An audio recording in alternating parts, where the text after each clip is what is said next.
And you have probably in your mind some idea of what this is going to be about. It's really not that complicated or unfamiliar a concept in Christianity. Somebody said if we're going to stand before the world, we'll have to do it on our knees. Does that make sense? Makes perfect sense. Because we realize that our strength is not in ourselves. And when we start to exalt ourselves, not by saying I'm wonderful necessarily, but by acting in a way that puts ourselves first, we fail to recognize this principle that the way up is down. Wasn't that an interesting and inspiring presentation this morning? And there's a way in which that illustrates this very thing. In Ukraine, which used to be the Soviet Union, when I was in the service, I got in 74 and got out in 80, and for those 6 years and 4 months, 3 days, 12 hours, 13 minutes. For that time, guess who we trained to fight? It was the Soviet Union. It was the Russians. And so in 1989, when the wall came down, when the Soviet Union dissolved and became no more, it was just unthinkable that that would ever happen. Nobody could see that coming. And now, not only are they asking us for Bibles and asking us to come into their schools at every grade level, including university level, the one thing he said that stuck with me is that they are no longer allowing Bible study to be simply an elective, but they are making Bible study mandatory in so many of those schools. Why? Ben told us, because they see the results of people submitting themselves to the will of God. They see their country being exalted in ways that it hasn't been exalted for a long time, because people are lowering themselves, humbling themselves is perhaps a better word, to seek out the will of God and do it in their lives. Isn't that fascinating? And in this country, try to make it mandatory in any school system that children study the Bible and see how far you get. Isn't that interesting? It's sad. I felt like crying. I felt like crying tears of joy because of what's happening in the Ukraine, and tears of sadness and heartbreak because that's not happening here. Our nation, our countrymen are missing the very point that we're looking at tonight. And it's interesting also to me, sometimes I think it's like Mike and I are relay racers. One of us hands the baton off to the other because he talked about some of these very concepts. He started his lesson last week in Luke 14, where Jesus said, "Take up your cross and follow me." I'm starting in Luke 9, where Jesus said, "Take up your cross and follow me." He said that twice. Luke records twice that Jesus said that. He probably said it a whole lot more than that, but it's interesting that Luke, when he wrote his gospel, was inspired by the Spirit of God to write that concept in there twice. So if you look at Luke chapter 9, that's where we'll get started tonight. And we'll back up and get a little context here. So we'll back up to Luke 9:18. Gospel of Luke chapter 9, verse 18 says that it happened while he was praying alone, the disciples were with him, and he questioned them, saying, "Who do the people say that I am?" And they answered and said, "John the Baptist, and others say Elijah, but others that one of the prophets of old has risen again." And he said to them, "But who do you say that I am?" And Peter answered and said, "The Christ of God." But he warned them and instructed them not to tell this to anyone, saying, "The Son of Man must suffer many things and be rejected by the elders and chief priests and scribes and be killed and raised up on the third day." Now you get in this picture, Jesus is talking to the disciples and he says, who do you hear people saying that I am? And they give the reports, all the identities that people are assuming Jesus is supposed to take on, and they're wrong about all of that. And so he asked Peter, or he asked them, and Peter's the one who speaks up and says, "Well, you're the Christ." And then he says, "Don't tell anybody that." Furthermore, not only should you not tell that to anyone, but here's what's going to happen to me, he says in verse 22.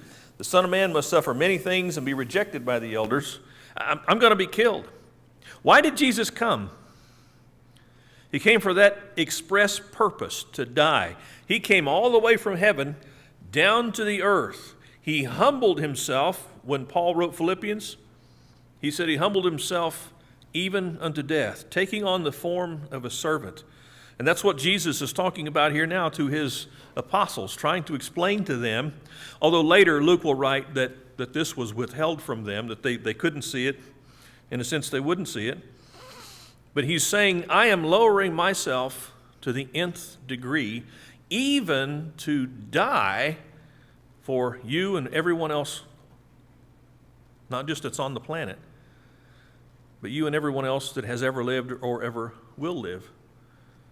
Jesus lowered himself for me, lowered himself for you. And then, of course, what happened on the third day? He was raised from the dead. After Jesus lowered himself as low as he could take himself for our benefit, God exalted him and put him at his own right hand.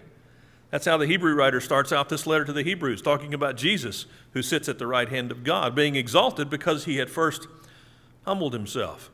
And Jesus teaches us to do the same thing, that the way up is down.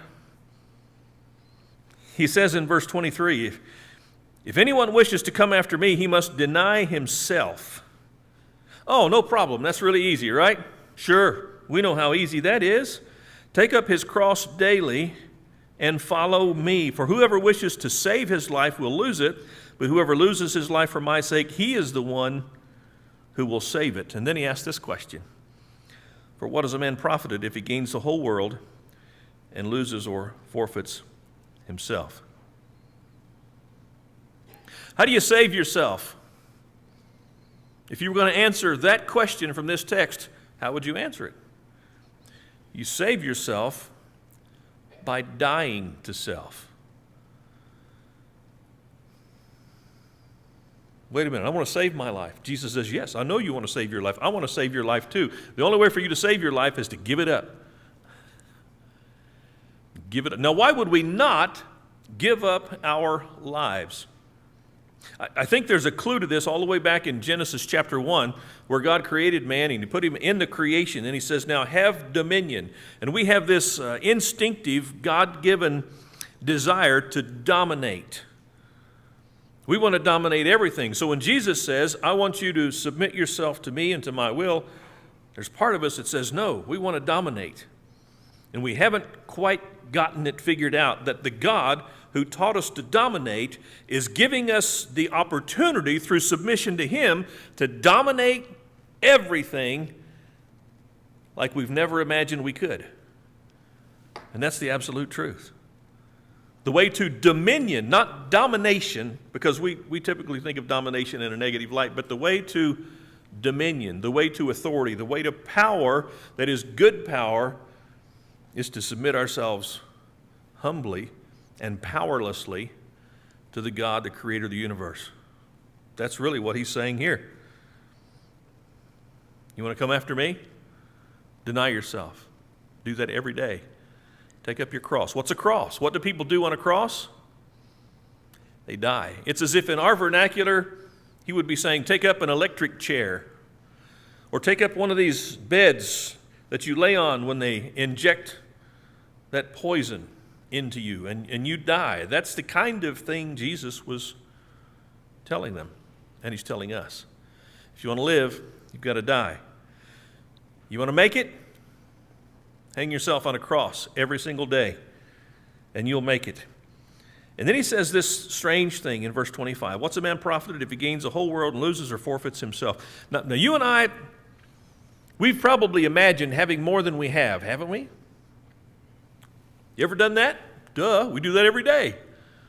Especially when you're younger and you're starting and you don't have much at all. Okay, if I get this job, I'll make this much money. I was having this discussion with my sons-in-law just the other evening, talking about, is it okay to ask for a raise if you think you deserve it?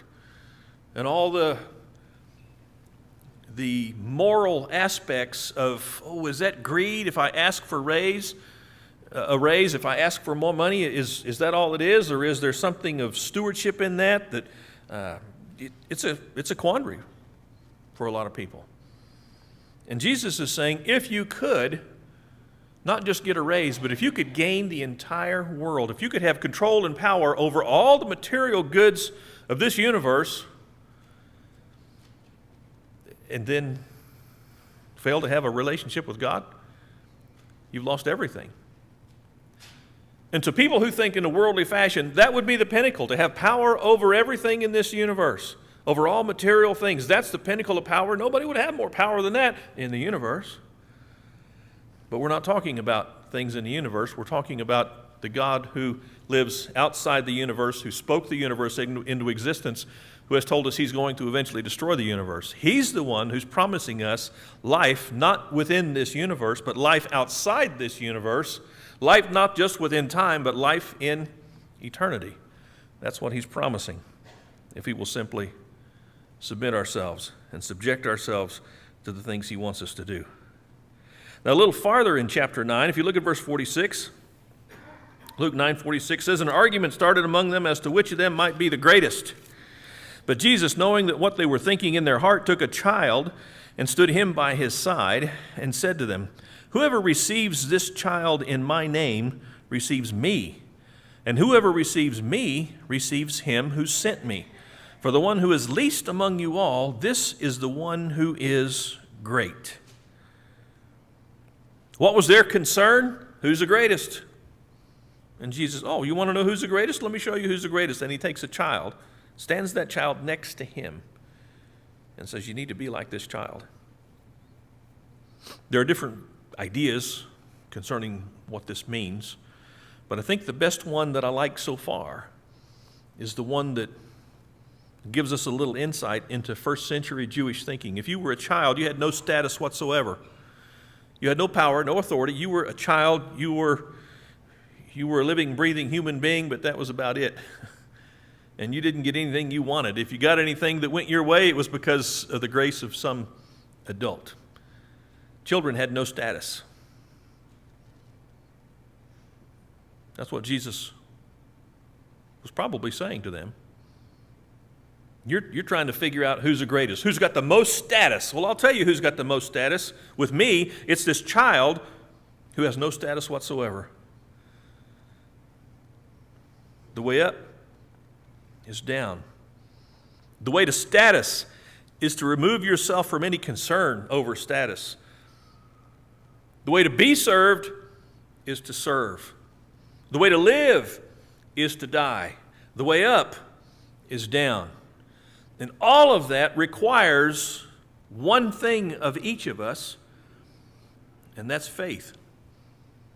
And what the Hebrew writers say, except that without faith it's impossible to please him. We'll never follow through with any of this unless we have faith.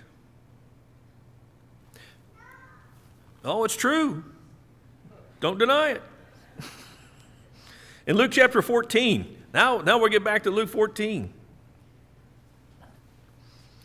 In the first part of chapter 14, it says that he went into the house of one of the leaders of the Pharisees on the Sabbath to eat bread. They were watching him close. So he'd been invited to eat at this Pharisee's house. There was a man suffering from dropsy. And Jesus answered and spoke to the lawyers and Pharisees, saying, is it lawful to heal on the Sabbath or not? But they kept silent, and he took hold of him and healed him and sent him away. And he said to them, which one of you will have a son or an ox fall into a well and will not immediately pull him out on the Sabbath day? And they could make no reply. Couldn't make any reply because his wisdom was, it was impregnable wisdom. You can't get through to break it's just solid wisdom. That makes perfect sense. Anybody knows if your son or your ox, even your ox, falls into a well, even on the Sabbath, you're going to get him out. You're not going to wait till the next day. Would they submit to that? Verse 7. He began speaking a parable to the invited guests when he noticed how they had been picking out the places of honor at the table, saying to them, when you're invited by someone to a wedding feast, do not take the place of honor, for someone more distinguished than you may have been invited by him, and he who invited you both will come and say to you, give your place to this man, and then in disgrace you proceed to occupy the last place. But when you were invited, go and recline at the last place, so that when the one who has invited you comes, he may say to you, 'Friend, move up higher.' And then you'll have honor in the sight of all who are at the table with you. For everyone who exalts himself will be humbled, and he who humbles himself will be exalted." There it is. The way up is down. You go to a wedding feast. When's the last time you went to a wedding feast? Oh, we don't do it like this anymore, do we? We don't have exalted places and unexalted places. For the most part, we don't. But there are all kinds of ways that this plays out in life, even if you haven't gone to this exact kind of a wedding feast. Fathers, do you remember your first diaper change? It's not too bad at first, and then it gradually gets more and more stink in it. And I'm not trying to be gross, but I want to make a point. It not only gets stinky, it seems like it just gets to be more and more and more. And you start thinking to yourself, oh, it's been a long time since my child has had a dirty diaper. This next one's going to be a bad mess. And sometimes they are. You know, we got these wonderful, and you ladies who have lived through the years when you had cloth diapers, aren't these Pampers something else? Oh man, they're fantastic. But even those things sometimes don't contain it all, and it gets out, and it's a mess, and it's nasty, and it stinks, and you don't want to mess with that, even though it's your child. Well, what about changing somebody else's child's dirty diaper?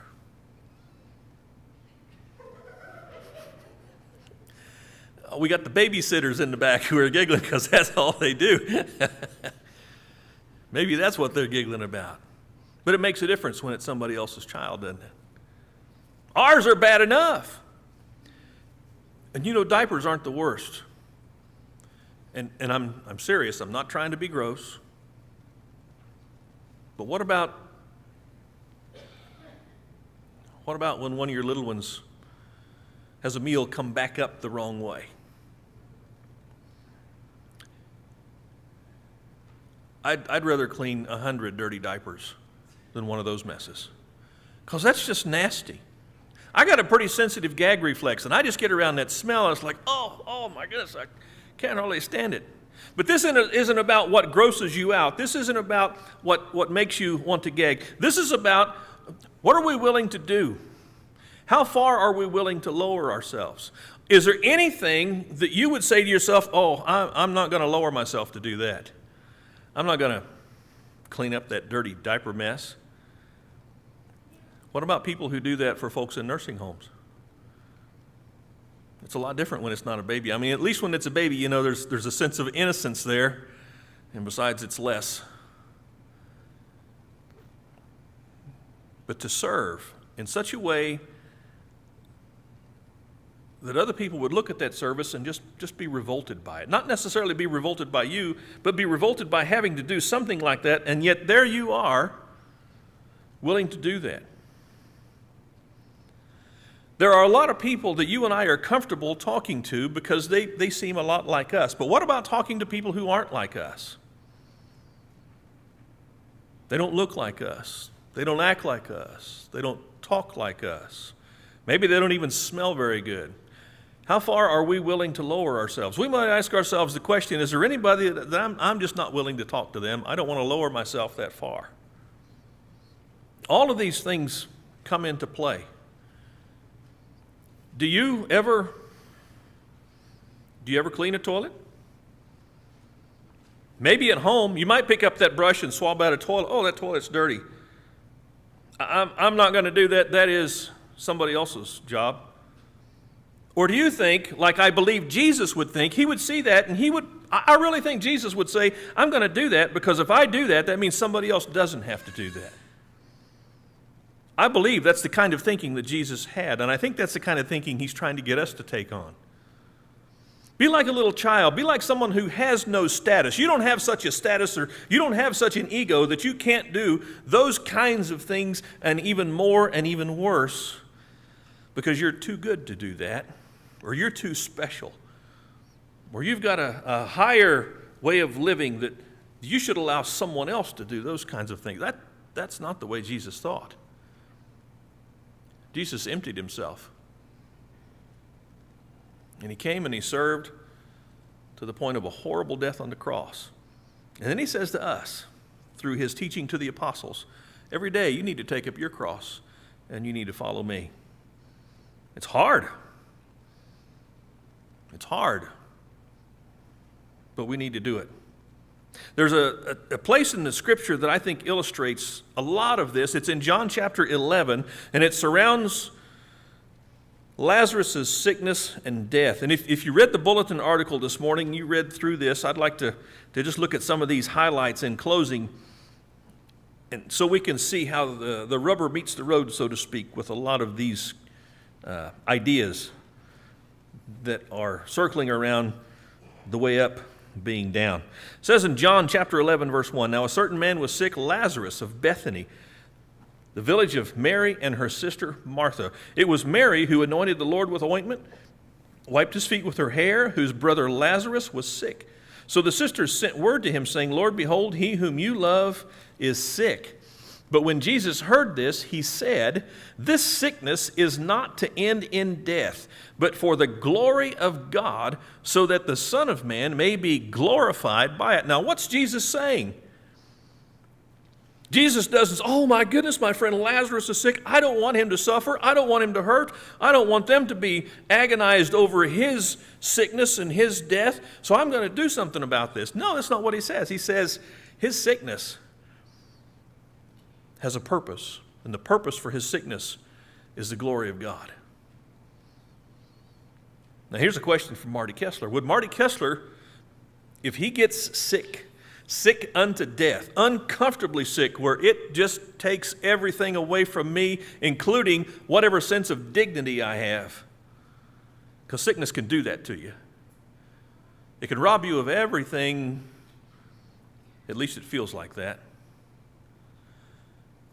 If that becomes my lot in life, would I be willing to say, if this is for the glory of God, bring it on. Bring it on. You see, that kind of thinking is what I would want to have, because the way up is down.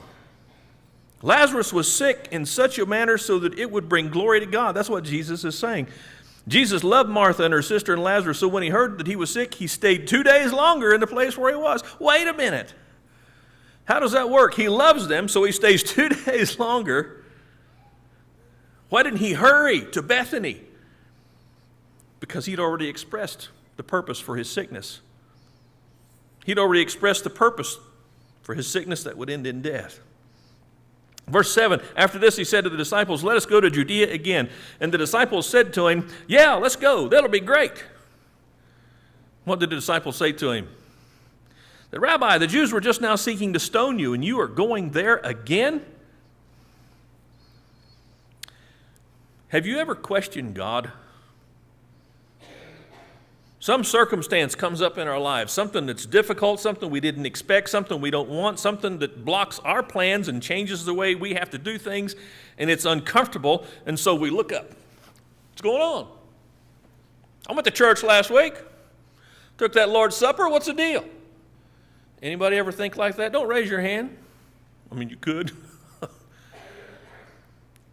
and sometimes I catch myself almost wanting to look up and, "Oh, don't do that, Marty," because that's dumb. What if whatever happens to me tonight or tomorrow that I don't like, what if that happenstance is just like this with Lazarus, and God has a plan in it? He didn't call me and say, "Hey, Marty, you're going to get sick tomorrow, really sick, but it's going to be okay because it's for my glory." He's not going to call me. He didn't call Lazarus. Even when they contacted him, he didn't send word back and say, "Don't worry about it. It's for the glory of God. I'm going to hang out a couple days here until Lazarus dies, and then I'm going to come raise him from the dead." He never said that.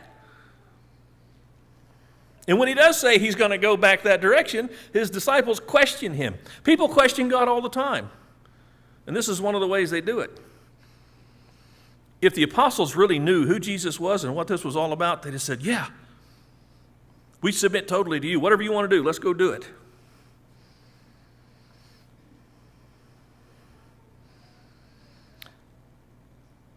When Jesus came, verse 17, when he came to Bethany, he found that he'd already been in the tomb for 4 days. Bethany was near Jerusalem, about 2 miles off, and many of the Jews had come to Martha and Mary to console them concerning their brother.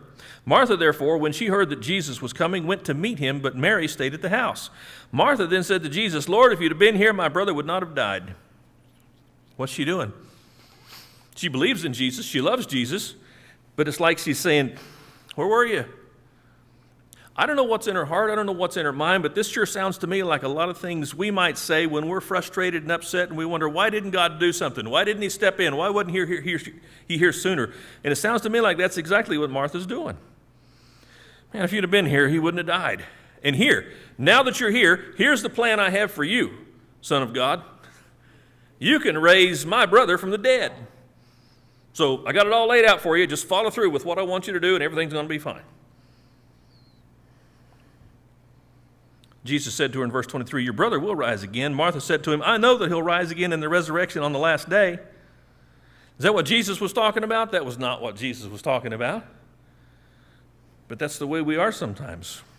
We have our own misconceptions that cloud the things that God really is trying to teach us. Verse 28.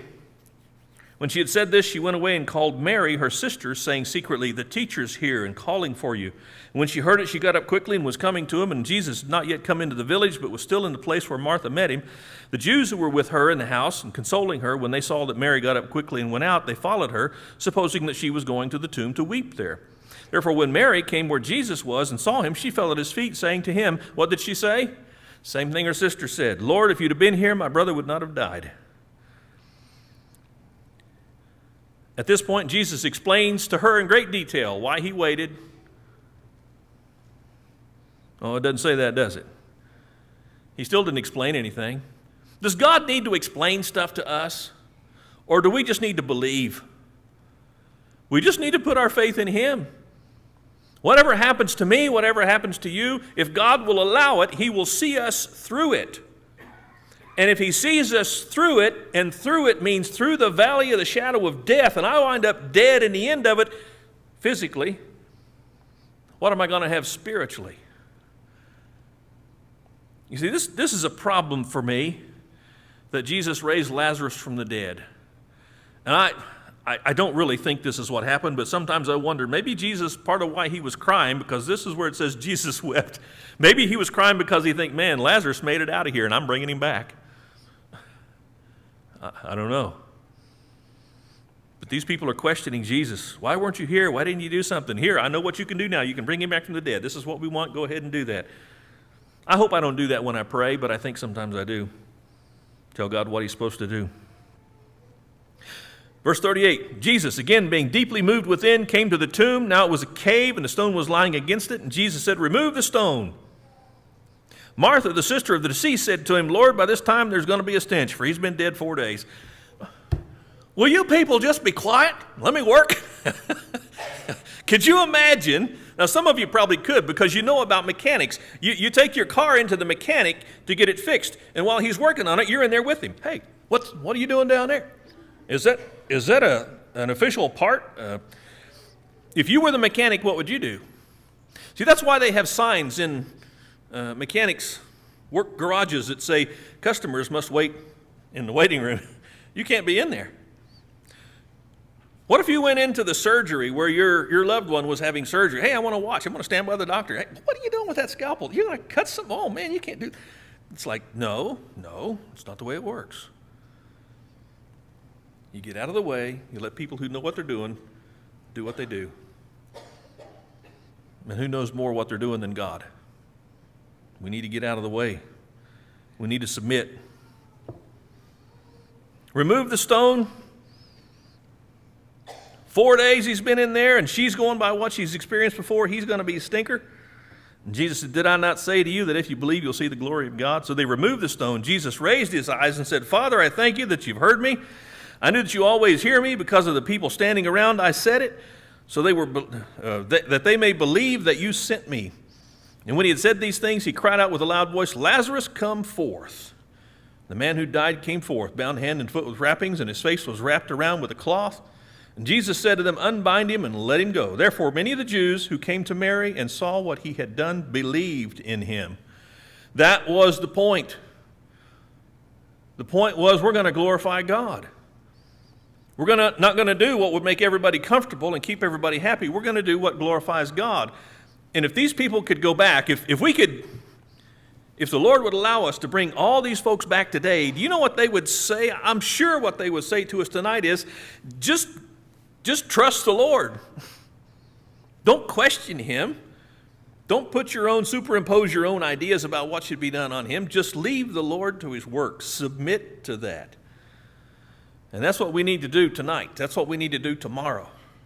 That's what we need to do every single day of the week, is submit ourselves to the will of God. And everything will be fine. After all, that's what Jesus did in the garden. He said, Lord, I don't want to go through this. Is there any way this cup can pass? If there's not a way for it to pass, what did He say? Your will be done. That should be our prayer every day. Oh Lord, not my will, but yours to be done in my life. It's an easy prayer to pray, but then when things start going wrong, it's an easy prayer to back up from too. Wait a minute, Lord, I didn't mean that. Yeah, we did. Yeah, we should. Well, these are some things I wanted us to look at tonight. And I hope that this changes the way we all think when we find ourselves in situations where we are tempted to think, oh, I'm above doing that. That's not for me because I'm too special. I'm too important. I'm too big. Somebody else should take that on because whatever. I hope these things make sense. I hope when we think about dying to ourselves every day and imagining ourselves dying to self and living for Christ, that these are the kinds of things that come up before us and we recognize them for what they are. We're going to stand and sing a song of encouragement and invitation. Bob's picked it out. Is it one we know, Bob? All right, it's like that. But here's the deal. We know the gospel, don't we? Put your faith in Jesus Christ. Repent of your sin. Confess His name and let somebody bury you in water. That's God's plan. If that's what you want to do, we'll sing this song, Know It or Not, so you can do what you know is right to do. Let's stand and sing.